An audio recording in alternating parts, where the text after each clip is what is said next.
มาตรการพระเถระมุเถระเพื่อนจะมีทุกอาผู้องค์ก็อาจจะเข้าตามนี้เวลาตามพอก็จะเป็นจุกเป็นไผ่เนาะนี่จะหาเวลามาแสดงธรรมเพื่อเป็นสิ่งที่ทั้งหลายได้ยินได้ฟังกันเนาะที่ยังไม่ได้ยินได้ฟังก็ไปตั้งใจทำการโดยความเคารพก็ได้เนาะพระเจ้าตรัสไว้ว่าอันจะเดินโลกว่าให้หาบุญบักมาบังเอาพุทโธเป็นที่ตั้งเอาพระธรรมเป็นที่พึ่งเอาพระสงฆ์เป็นปฏิตรงใจบัดประนามยังอารมณ์เมียงเจ้าอีกเวลาเอาพระธรรมนำมาโดยอันเจ้าเป็นทางที่ให้เอาพระสงฆ์เป็นอันพระสงฆ์ก็มีแล้วเอาพระธรรมมาจากผู้จะขับเอาพระเจ้าเลยนะนี่พระสงฆ์นี่เป็นญาติของโลกนะไม่ได้จะมาพาในเก้าเรื่องความพอเที่ยงของการยกวัฏฏะเพราะว่าในมรรคเนี่ยยกวัฏฏะเรื่องฟัง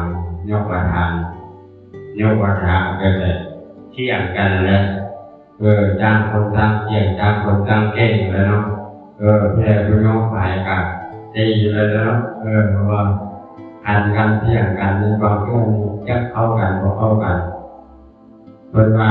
เจ้าจะได้ว่าผู้ใดที่ทำเนาะเจ้าบอกว่าจะคัดงานคัดแย้งคำสอนของพระเจ้าเลยผู้ใดคัดงานคำสอนพระเจ้ายุคเก่าดูพระเจ้าก็ดีผู้นั้นก็เห็นกล่าวบอกพระเจ้านะพอตามเดินตามรอยทางของพระเจ้าเลยผู้ใดคัดงานพระเจ้าอะไรจ้องเป็นนั้นผู้ใดจะพระมีพระภาคเจ้าจะเป็นอะไรจ้องเป็นเนาะเพราะว่าอันนี้เป็นคัดงานเนาะมีสมัยนึงนะมีอาคีเวทนาเป็นลูกของลูกสาวทำ7 คน3 คนนะแต่ว่าเท่า2 คนนี้เก่งขนาดยกวัฏฏะแต่มาลูกของอาคีเวทนาเป็นลูกที่3ลูกชายของถามเนาะเราอาคีเวทนาเนี่ยเราเก่งขนาดยกวัฏฏะเป็นอะไรยกวัฏฏะแต่ว่ายกวัฏฏะเราผู้ใดประทานมาที่เสี่ยงเราได้จักอย่างเลยยกวัฏฏะเบามาเราชอบเมื่อเลยนะเงื่อนยกวัฏฏะเราเบามาแล้วชอบเมื่อเลยแต่ว่าบางคนมีปัญญาน้อยเบามากอ่ะคิดดูได้ดูว่าเขาชอบใจเนาะคิดแท้คิดแล้วคิดจริงเกี่ยวกับถามมาเขาเข้าใจปัจเจนาโตภาภูมิพระภาคเจ้าเป็นอะไรมิจฉาริภูมิกำจอกภูมิตลอดเลยเนาะอันนี้เรียกว่าภูมิพระภาคเจ้าเอาไปฟังเป็นตัวเรื่องมันทำไมพาทุกอันพระภูมิพระภาคเจ้าประทับอยู่ที่เมืองเกาหลีเนาะเมืองไวตาลีเนาะเมืองไวตาลีอาคีเวทนานี้ได้ยินข่าวว่าพระธรรมนักอุดมนี้เป็นผู้ที่องค์อาจนี้จะคนเคารพนับถือหน้าตามีแต่รักแต่กระลักหลายเนาะอาคีเวทนาพระเจ้าเนาะพระเจ้านี้มีรักแต่กระลักหลายเนาะเอาไปเนาะแต่ว่าอาคีเวทนากับมีรักแต่กระลักหลายแต่ว่ามีคนเอาอาหารไปให้เรากินในการอาคีเวทนาก็มีคนนับถือหน้าตาของเราหลายแต่ว่ามีทำไมนึงเราอยากเก่งเราอยากเป็นไทยกำนัดอุดมนี่เอ็นผ้าของพระพุทธเจ้าน่ะล้วนลงเอ็นเนื้อของพระพุทธเจ้าน่ะออกนะเราความเก่งของเรานะคิดแบบนี้นะแล้วไปยกพระพุทธเจ้าก็เย็นให้ผ้าอธิวรของพระพุทธเจ้าเนี่ยตกออกจากร่างกาย2เอ็นเนื้อของพระพุทธเจ้าออกมานะเอ็นให้ เรียนเจ้าเราบ่มีคำจอบให้เราเก่งเอาของที่ของเรานะของเก่งกว่านี้เราก็เลยไปประกาศอยู่ในตลาดไปจัดประกาศอยู่ในตลาดว่าเขาพอจะมาเห็นผู้ใดในโลกนี้จะมายกวาทะกับเขาใดทำสมณะพาผมมาโลกเทวดามารผมไปในโลกนี้เพราะสามารถจะพัฒนาทำกันยกวาทะกับเขาได้นะเราความเองเราประกาศอยู่ในเมืองปัตตานีคนทั้งหลายก็ตั้งใจฟังโอ้มันนี่ก็เป็นเรื่องง่ายแล้วเอากระเป๋าโตดีกันไปเราเอาที่เวทนานี้จะยกประทานกับพระพุทธเจ้าแล้วเอายอมมูเยอะเป็นอะไรต้องติดตามกันไปเรื่อยไปเริ่มยกการยกประทานของพระพุทธเจ้ากับอาชีเวทนาทำการเริ่มต่อกันเป็นสุดกันไปนะแล้วเรื่องนี้ก็ไปมอดพระภูมิพระบาทเจ้าพระภูมิพระบาทเจ้าไปเลยเราอยากยกวันทากันยกเราพระภูมิพระบาทเจ้าแสดงธรรมนะแกพร้อมฟังเพราะเราบ้านเราเมืองหลายตั้งจิตตั้งใจฟังประสบการณ์ฟังเมื่อเรานั่งฟังธรรมนี่แล้วฟังถามไปเรื่อยๆอาชีพเป็นหน้าธรรมพระเจ้าราชดีนะพระเจ้าราชดีเป็นผู้ที่เป็นสหายกันมีคู่มากันมาหลายคนมานั่งฟังธรรมที่การยกวาทะของพระเจ้านะกับอภิเวทนาเขาอยากรู้ว่าผู้ใดชนะผู้เจ้าว่าผู้ใดชนะผู้ใดแพ้ล่ะพอผ่านกันมาเป็นร้อยเป็นพันเนี่ยเขายกมีเรื่องการยกวาทะมาฮอดบ้านกะมานั่งอีกวันทางนั่งแล้วนั่งที่สวนควรเนาะเมื่อพระภูมิพระบาทเจ้าแล้วแสดงธรรมไปแล้วจบแล้วนี่พระพุทธเจ้าเลยถามพระภูมิอภิเวทนาว่าท่านมีอย่างก็อภิเวทนาท่านมีอย่างท่านตอบมาแก้ปัญหาลดเอาให้โอกาสท่านแก้ปัญหาคำตอบเมื่อพระพุทธเจ้าให้โอกาสเราแล้วเราควรถามเป็นไปก็ได้เนาะเราควรถามเป็นไปก็ได้แน่นอนเราต้องถามแน่นอนเมื่อพระพุทธเจ้าถามกันเราก็ตั้งสำนักอุดมพระน้อยได้ยินว่าพระองค์เห็นมูเวทนาสัญญาสังขารวิญญาณบ่เที่ยงพอบ่เป็นตัวตนเป็นไปเพื่ออำนาจของตนเป็นไปเพื่อความรู้พ้นเป็นไปเพื่อความเบื่อหน่ายพระน้อยได้ยินแบบนี้จากคนเราเรียนกันมาแม่นบ่พระภูมิพระบาทเจ้าได้ยินคำของอภิเวทนาคำถามมาแบบนี้ครับภูมิพระบาทเจ้าว่าแม่นเพราะเห็นของ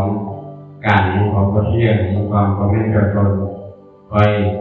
สั่งสอนเจ้าหน้าที่และเทวดามารพรหมไปในโลกนี้คอยสอนอันนี้เมื่อทุกคนเมื่อพระภูมิพระบาทเจ้าตอบปัญหานี้แล้วอาภิเวทนาคนน้อยพอทำมาเห็นได้เลยว่ามูเวทนาสัญญาสังขารวิญญาณบ่เป็นตัวตนได้อะไรเขาเลยบ่มีตัวตนที่หน้าอันบ่มีตัวตนเขาจะมานึ่งข้าวนึ่งน้ำอาหารการกินได้พอกันน้อยง่ายเราชอบกันถามแบบนี้เลยอาภิเวทนา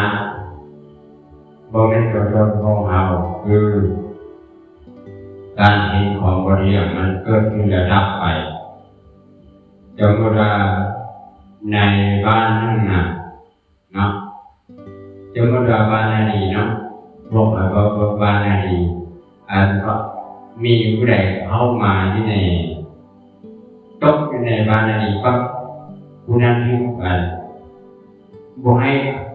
กายเครียดออกมาผู้นั้นจะตายแต่ว่าการที่จะเข้าใจธรรมะอันแบบนี้ผู้ใดเข้ามาแล้วถึงกายนอนอย่างย้อนว่าคือการ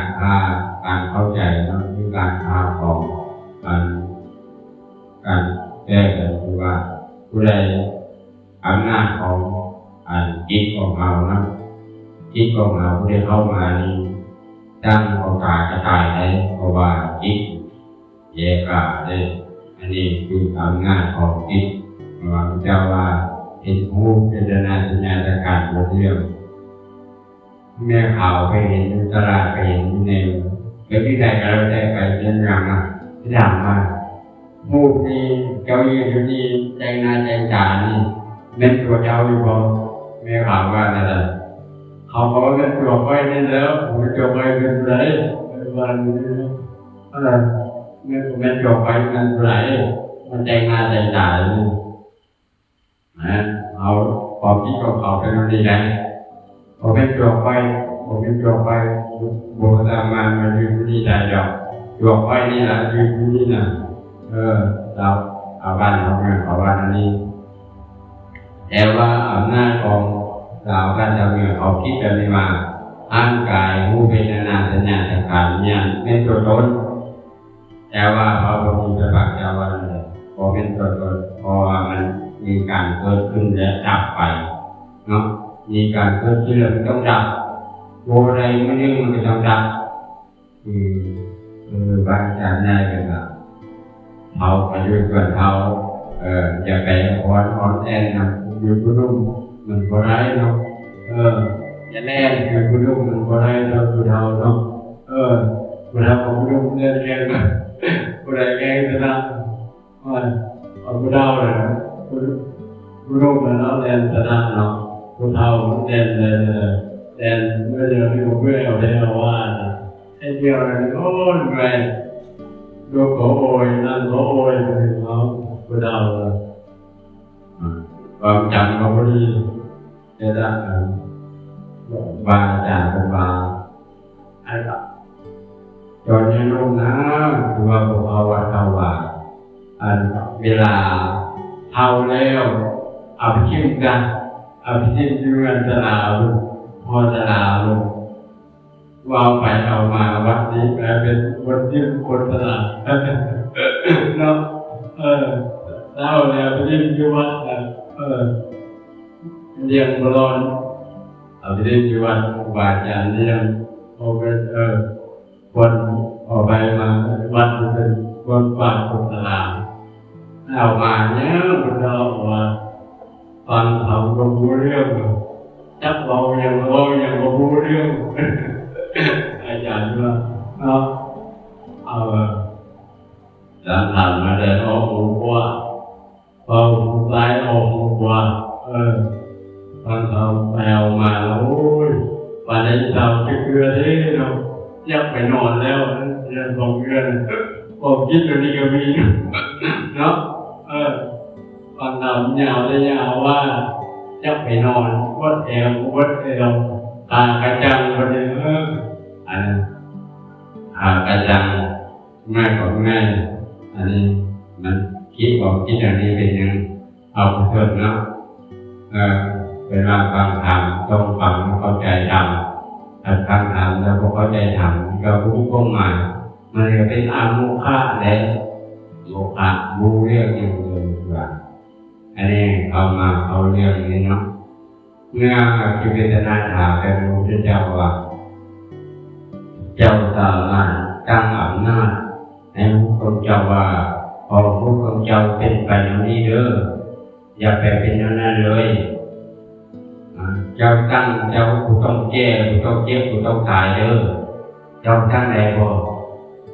เราฟังเป็นอะไรเลยเอาธรรมนาพระองค์เจ้ายังมาเว้าอันนี้ผู้ใดธรรมะที่ใจน้อยก็น้อยการเว้าแท้ก็น้อยเราว่าเมื่อ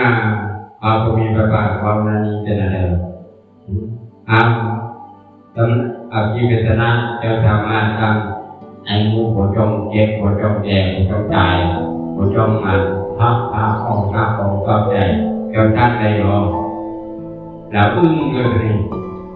เราชอบเลยเมื่อเราชอบเลยพระผู้มีพระภาคเจ้าย้อนถามเรา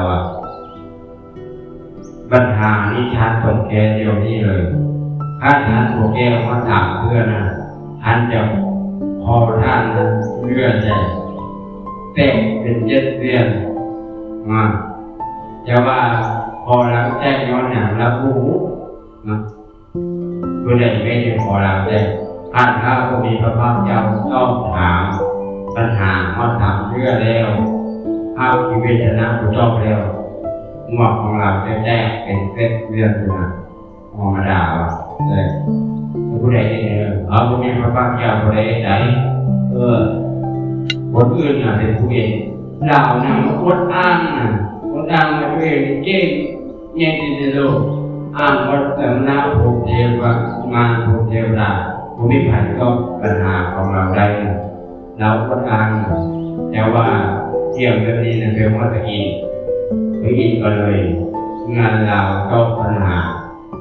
อันเจ้าก็มอสามเพื่อนพอจะแจ้งแน่นอนไปอินก็เลยมาพูดยุงมาเราเลยนะจับในกันบอก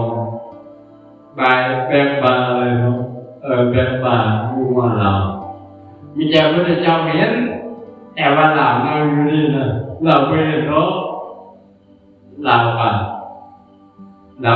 อยู่เราชอบอะไรเงี้ยนะเราอันยังพูดเดินประจานให้เราเป็นอะไรกับโบแล้วเรามีปัญหาทานโยแกแล้วเอาที่เวทนานั้นโยแกจะตายแน่นอนเมื่อนึงเราเดียวหลังไปเห็นพระอินทร์แบบในกระบอกอยู่เราตกไงยันตายความยันตายของเรานะตามรับอุดมปัญหาของท่านพอพระพุทธพระบาทเจ้าย้อนถามขึ้นเถิดท่านจะจบคนนี้จบเดียวนี้แล้วเมื่อเราวันนี้แล้วอาชีพเวทนาว่าพุทธเจ้าอาชีพเวทนาพุทธเจ้าถามเจ้าถามมาเจ้าสามารถต่อไปนะพุทธเจ้าถามเราคืนว่าเจ้าสามารถทำผู้เจ็บผู้แก่ผู้เจ็บผู้ตายได้บ่เราก็ไม่ไหวเราจะตายคนน้อยคนทำมาที่ใจเลยครับเดินหน้าผู้ดุเราสามารถที่ใจเอาความหลังความหลังทานว่าอันเจ้าที่ใจเลยมาเป็นเดียวนี้จะว่าที่บ่ได้ก็คำหลังกับคำหน้ามันก็ตรงกันเกี่ยวกับนาเมื่อเรามีพระบาทเจ้านี้เราสามารถจะได้เราเมื่อเป็นนั้นแล้วเราไปยอมแพ้พระพุทธพระบาทเจ้าเนาะเรายันตายเมื่อพระพุทธพระบาทเจ้าวันนั้นเรายันตายใครได้เราต้องไปไหวเนาะเราต้องการตายแน่นอนเลยอันพระพุทธพระบาทเจ้าถามอีกเป็นชายเราตายเลยไปอินเจ้าเพราะบอกฟาดมาเราเลยเอามาวันเจ้าญาเนาะวันอัญญาว่าถามเจ้าอะไรยามไม่บอกฟาดมาเราบอกมาวันอะไรเนาะยามถามก็ถามแล้วเนาะบ่าก็เป็นพระเจ้าถามไปโลดมีปัญหาเนี่ยถามเลยอาจารย์มาแจ้งเราผมมาวันนั้นเมื่อเลยน้องผมมาประทานน้องอันนี้เป็นเรื่องราวของที่ของกระเทียมมาทางกายของเราเป็นของกระเทียมนี่ของกระเทียมเราสามารถหายความกำนัดเวลาบ่าใกล้พักเวลาจะนอนบ่าใช่กันได้ยาทำดีกว่าเบื่อในหูเบื่อในเวทนาเบื่อในสัญญาเบื่อในสังขารเบื่อในวิญญาณเมื่อเบื่อในย่อมคลายกำนัดก็คลายกำนัดจึงหลุดพ้นเมื่อหลุดพ้นแล้วย่อมมีญาณอย่างรู้ว่าหลุดพ้นแล้วมูจะแจ้งว่าศาสตร์สิ้นแด่ผมในการดูจบแล้วคิดเกินเพื่อว่าเป็นอย่างนี้ก็ได้นี้อีกว่าไว้ในนี้ซื่อๆนะก็นอนนะเรียกว่าประมาณห้องมันนี้อังเกเอาคนอื่นมาขยายทำเพื่อได้เรื่องอินพอคนเดียวในร่างกายอสุภะนี่ก็เป็นเรื่องราวของคนเดียวเนาะเอามาเล่าเรื่องปฏิสองปฏิทายเนาะ อันนี้เป็นนิทานแต่เราพุทธเจ้านะพุทธเจ้าว่าเองนี่ทุกอย่างข่าวเคยเห็นนั่นอยู่ที่จอมบ้างเคยเห็นบ้างบ้านยังบอกเห็นจะเกิดจะเกี่ยวเนาะนู่นอยู่ที่ขำนะเราอยู่แต่ที่ขำบ้านยังบอกเห็นจะเกิดหากระเห็นมีเรื่องราวมีพระองค์หนึ่งลาพูดมาจังใจปฏิบัติเอาแท้เอาว่าเพื่อยังดูคนทุกเอาไปเอามามีคนหนึ่งมีอุบาสกกับอุบาสิกาก็มีลูกสาวคนหนึ่งมาวัดมาแล้วพระองค์ก็เทศแบบนี้มาแล้วให้ต่างครอบครัวต่างขอลูกนี่นะจิตอกจิตใจในการฟังธรรมเทศนานี่เงินจิตอกจิตใจแล้วงานถามคนงานบ้านลูกสาวเรียกว่าพ่อกับแม่มาเมื่อนานก็มาฟังธรรมเทศของป่าเอานี่นะม่วนเลยม่วนว่าเราอยากนิมนต์เพิ่นมาเทศน์อยู่งานอีกได้บอกพ่อแม่อนุญาตมานากับนิมนต์พระองค์นี้มาเทศน์พระองค์นี้กลับมาเทศน์ถึงเอาไปเอามาพระองค์นี้ดีใจกันไม่ออกดีใจแล้วแสดงธรรมไม่ได้เนาะจะเป็นไงไม่ออกนี่จริงเนาะดีใจแล้วอันที่ว่าตัวเองปฏิบัติมาตั้งที่จังใจปฏิบัติเราไม่รู้มันมัดเลยมัดวางอะไรความจังใจนั้นมัดไปกับจังกิเลสมันเลยความที่จังใจมัดแล้วกิเลสมันก็เลิกละเมื่อเราไปเมื่อถึงเราก็เลยยึดทิศไปจิตใจยึดทิศกันเรื่องราวนี่กันเราไปที่ก่อนโตนาพระภูมิพระบาทเจ้าเมื่อพระภูมิพระบาทเจ้าอะไรบอลญาณสิเป็นเมื่อบอลญาณสิก็เลยแต่พระภูมิพระบาทเจ้าอะไรจัดเอามาเรียนนาว่าในศาสตร์บางคนทานก็เป็นแบบนี้แหละท่านไปยึดงัวเมาในเรื่องกินรสของสตรีหลายเป็นให้ทานอยากที่อีกเมื่อเราได้ฟังธรรมเทศนาที่นี่แล้วเราพระนี้ก็เลยพอพระมีพระบาทเจ้าได้ทำเทศนาจะโดนจะมาถามได้เมื่อเราเทศนาให้พระมีพระบาทเจ้าเทศแล้วพระมีพระบาทเจ้าเทศฟังในพุทธกาลนานมาแล้วทำไมมียกยุงถามยกยุงตัวหนึ่งเกิดลูกออกมาเป็นไข้นะเนาะไข้ระบาดไว้ที่กลางแจ้งนะแต่ว่าแม่น่ะบอกเฝ้า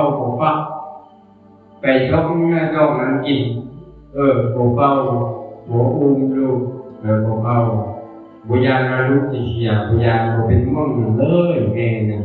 ทิ้งลูกไปอยู่ห่างเลยเมื่อไปหากินเอาไปเอามาแด่นะมันโหดหลายมันเล่งแต่ไข่น่ะไข่กลายเป็นสีทองเลยไข่น่ะเลือกเอา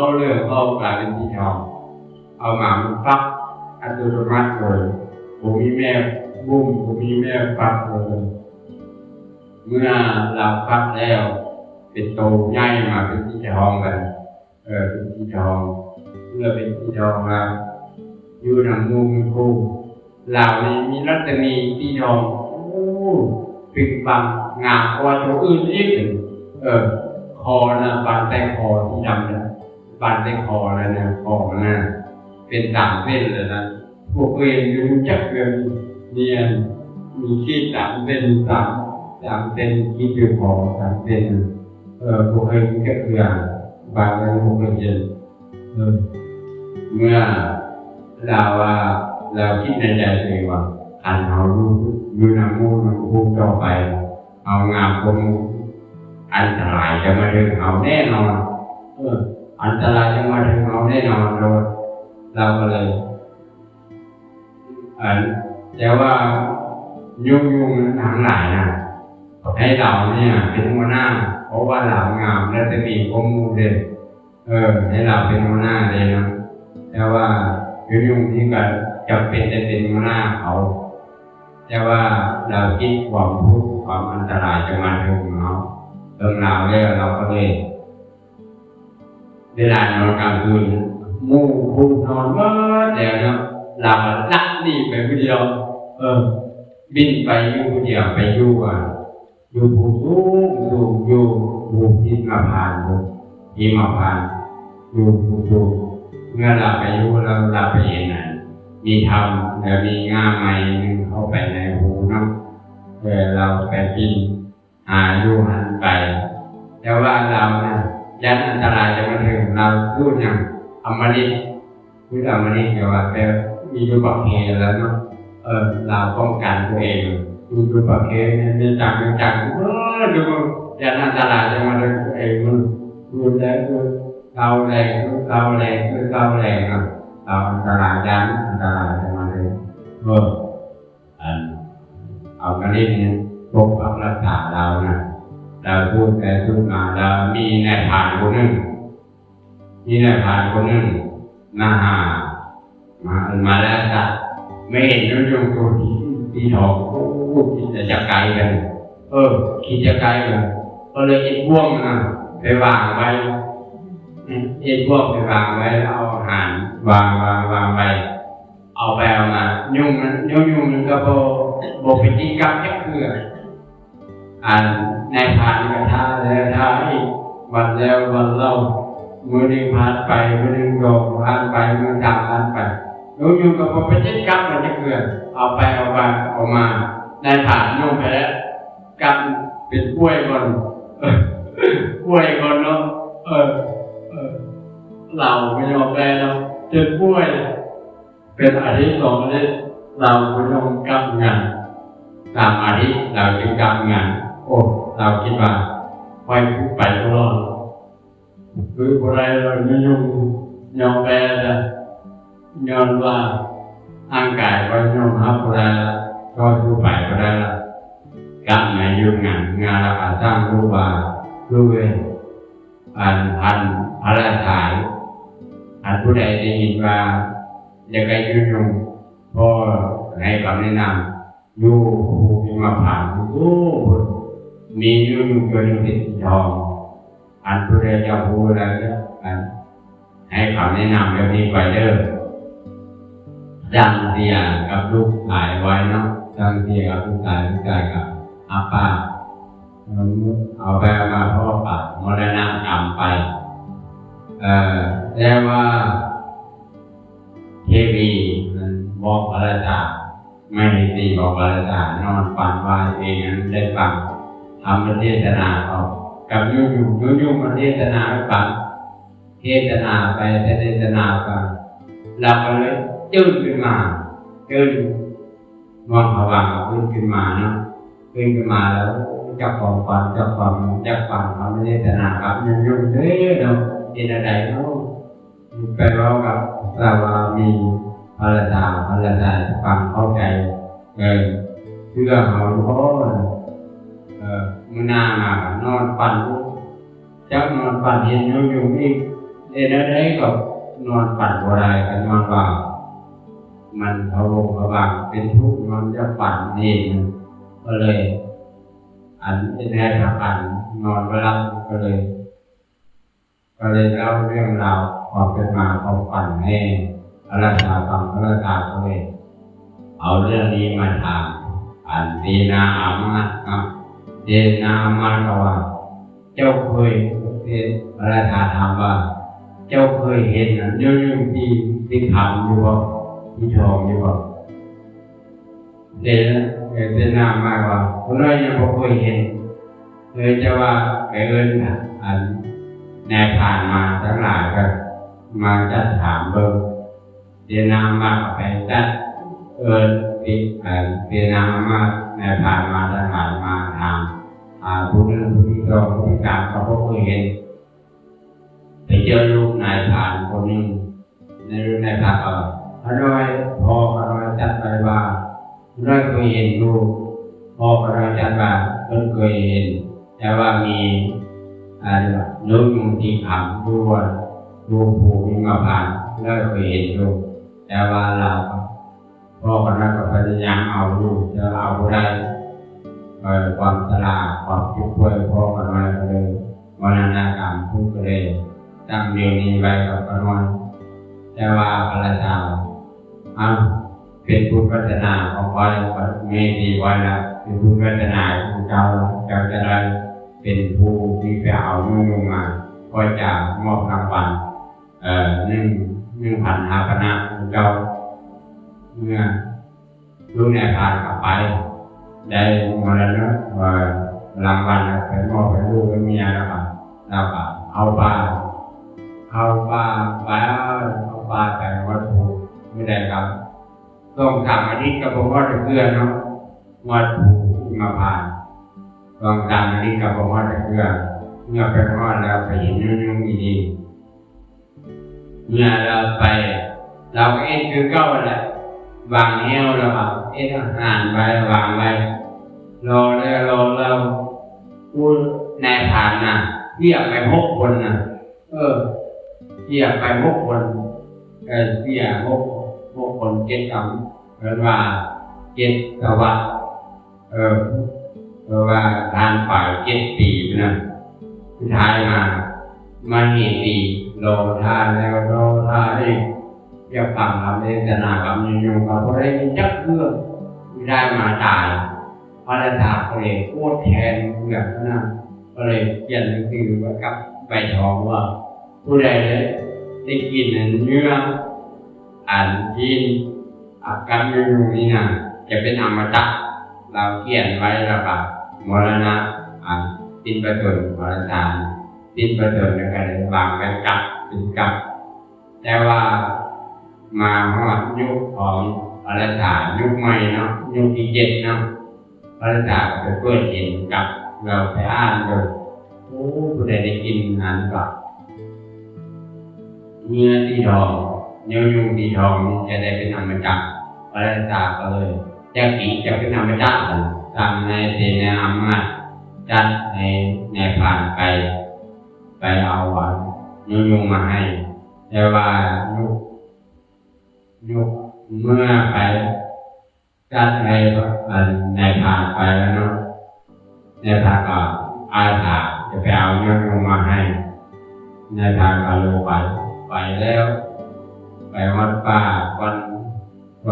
ยุ่งเนาะก็เลยจัดเป็นแถวไป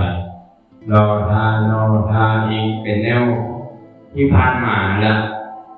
รอท้ายเขารอกับเรื่องยักษ์เกลือเราก็เลยสงสัยว่าเป็นอย่างนั้นยุ่งนี่คือจิตกับเหี้ยวยักษ์เกลือว่ามันเกิดอย่างขึ้นเราก็มีความสงสัยเราก็เลยเริ่มเราปัญญาของเราก็เลยเกิดขึ้นเขาก็ไปเอายุ่งตัวแม่นะมาเรียกห้องความสนใจให้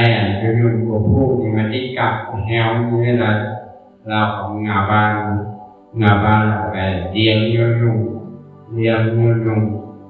นะครับปึ๊บยุ่งมันเป็นตำนี้ตำนานเนาะเนี่ยปึ๊บยุ่งตำนี้ตำนานได้เราก็เลยเอายุ่งมาเจ้ากับตัวผู้เราจะยุ่งกันแล้วบินไปจิตกับอาหารยุ่งตัวผู้เนาะที่ทองเนาะก็เลยให้ยุ่งตัวแม่นะห้องเมื่อห้องนั้นยุ่งที่ว่าสำหรับกิเลสมาหลายปีเนาะได้ยินเสียงของสติปัฏฐานพุ่งขึ้นความที่จังใจบ่มีอย่างละมันหมดไปละกิเลสมันมาครอบงำเลยกิเลสเนี่ยมันได้เมื่อใดไม่ได้ยินเสียงยุ่งตัวแม่แล้วโอ้ยใจจะฆ่าเขาเราก็เลยบินไปเลยเนาะบินไปจิตกับนานแนวของนายพรานเมื่อจิตกับแล้วนายพรานกำลังเอาธนูยิงแต่ว่าในฐานะปล่อยยุ่งไปแต่ว่ายุ่งว่าเจ้าจะยิงเขาเลยท่านจะเอาไว้ไปเป็นประตูในพระราชาจะมอบรางวัลเจ้าหลายได้ในพาก็เลยว่าบริยิงเจ้าดอก ยุ่งอันปล่อยเจ้าเป็นยังคือปล่อยเจ้าเจ้านี่ที่ใจดีเนาะอันยุ่งก็เลยอันในทางก็เลยแกร่วมมัดนะแกเราในทางก็เลยให้ยุ่งเทศนาท่านทั้งหลายมีการคิดมั่นในความรักใครพอใจสิ่งใดสิ่งหนึ่งมันยากหลายจะแก้เนาะพระเจ้าด้อยก็ดีทำก็ดีญาติใจโลหิตก็ดีมัดร่วงมัดก่อนเนาะมัดร่วงยากหลายจะแก้เจ้ายากหลายจะแก้นอนวางติดในความรักใครพอใจแก้ยากแก้มัดร่วงคือแต่มันแก้ยากเนาะแก้ยากนอนเลยลูกจานค่อยเลยเงินค่อยเลยอันก็ไม่ก็ค่อยเดี๋ยวไม่ก็ค่อยเอาไปเอามาเนี่ยค่อยพวกค่อยเอาไปเอามาเป็นอะไรเป็นค่อยมันเนาะเป็นค่อยมันเนาะว่าพวกค่อยเนี่ยค่อยใช้มาเป็นค่อยมันว่าคิดที่ไหนบ่วงแห่งมัจจุราชข้ามคนมักคนมีฝากแต่เวลาเนาะเมื่อเราแสดงธรรมแบบนี้ฟังแสดงธรรมในทางธรรมในทางกระเลเป็นรูปเป็นผู้อริยบุคคลเมื่อเป็นอริยบุคคลแล้วในทางกระเลให้ยุ่งเทศนาหรือเปล่าให้ท่านทั้งหลายพ้นจากบ่วงมัจจุราชด้วยเถิดเมื่อยุ่งเทศนาแล้วท่านทั้งหลายก็พ้นจากบ่วงนะเอาไปมาอันนี้เป็นการรูปเรื่องอันนี้เราจบแล้วนะรูปเรื่องนี้เป็นก่อนให้รู้ว่าการเอาพระจิตในการรักใครพอใจในสิ่งใดสิ่งหนึ่งจะเป็นพ่วงมัจจุราชหรือพ่วงอะไรจะอยู่ความกายจะไปผูกแปรเรื่องปฏิภาณมันจะอยู่ดีมันดิ้นอยู่ในเอาตลอดเวลาเลยไอ้มันจะอยู่ในหมายถึงว่าความตายมันจะพาเอาเราไปตลอดเวลามันจะเอาเราไปดูแดนจำแดนนรกนะแต่ว่าเอาเคยเห็นจกนรกจักพบจักชาติมาบอกว่าอะไรมาเดี๋ยวนี้เอาเป็นอะไรกันมาจะพ้นทุกข์เนาะอันนี้เราไม่ได้จะนานนะครับยาวนะเย็นฟังเรื่องราวเป็นอะไรของเขาบอกเข้าใจป่ะเรื่องราวเป็นอยู่ที่เขาน่าจะเคยได้ยินเรื่องราวเป็นอยู่ว่าเคยยินดีว่าแต่ว่าเคยยินอยู่แต่ว่ามันคนละเรื่องเนื้อเนี่ยฟังแล้วเรื่องนึงว่าเอาไปผู้ใดกินนั่นเป็นกินเนื้อหนังคือมันคนละเรื่องแล้วแต่ว่าเขาก็จะว่าเขาจะกล่าวอยู่แล้วว่าในอนาคตการในการนี้เพื่อทุกคนทุกคนเพื่อเจอสาธุ